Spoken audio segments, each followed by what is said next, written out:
Good morning. সোমবার start হয়ে গেছে, অনেক সকাল সকালই স্টার্ট হয়েছে আজকে।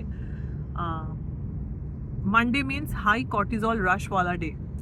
তো সকাল সকাল উঠেই ব্লিঙ্কিটে অনলাইনে বাজার আনানো হলো, আমাদের কুকিং হেল্পসদেরকে রান্না বোঝানো হলো, মোমো উঠলো, মোমোকে স্নান করানো, তেল মাখিয়ে স্নান করানো, ব্রেকফাস্ট খাওয়ানো হলো, মোমোর টিফিন রেডি করা, মোমোর ক্রেশের ব্যাগ রেডি করা। এখন অফিসিয়ালি স্কুল শুরু হয়নি, school will be starting from 16th। তো এখন ক্রেশ মানে ডে কেয়ারই চলছে। তো মোমোর টিফিন রেডি করা, আমাদের নিজেদের টিফিন রেডি করা। আজকে আবার আমাদের ব্যাক টু ব্যাক মিটিংস আছে, একটা তো 11:20 থেকে, পরেরটা 12টা থেকে। তো পুরো তো ইয়েস, মানডে হ্যাজ স্টার্টেড।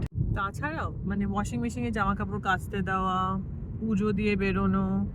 আজকে আবার মেঘলা করে আছে বলে পুরো সব জামা কাপড় যা মেলা ছিল, মানে গতকালের জামা কাপড় যেগুলো মেলা ছিল সব আবার ভেতরে তুলে আনা হলো, বাই চান্স যদি বৃষ্টি হয় ভিজে যাবে।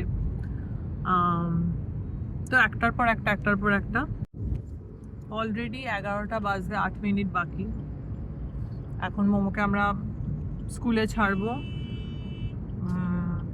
ওকে স্কুলে ড্রপ করে তারপর আমাদের ছুটতে হবে আমাদের অফিসে, ওখানে একজনের সাথে দেখা করার আছে, তারপর আর একটা মিটিং আছে। তো ব্যাক টু ব্যাক আছে আজকে। দুজনকে খাওয়ার টাইম পাবো কিনা, লাঞ্চ করে তারপর মোমোকে স্কুল থেকে নিয়ে বাড়ি। Good morning. আজকে মানডে, রিয়েল কর্টিজল রাশওয়ালা ডে। আজকে আবার সকাল সকাল আমাদের 11:20 থেকে একটা মিটিংও আছে। তো সকালে উঠে প্রথমে বাজার করানো, মানে ব্লিঙ্কিটে অনলাইনে বাজার আনানো, মাসিকে রান্না বোঝানো, তারপর মোমোকে ঘুম থেকে তুলে মোমোকে খাওয়ানো। মোমো আজকে ব্রেকফাস্টে রুটি, বাঁধাকপি, পনির এগুলো খেলো। তেল মাখালাম, তারপর অভিষেক এখন স্নান করাচ্ছে, মোমোর ব্যাগ গোছানো হলো একটার পর একটা। তারপর এখন মোমোর টিফিনটা রেডি করছি, আপেল দিয়ে দেবো কারণ রুটি বুটি খেয়ে বেরোচ্ছে। আর ওখান থেকে ক্রেশ থেকে ওকে ডাল রাইস বা কিছু ডাল ভাত যা হবে খাইয়ে দেবে।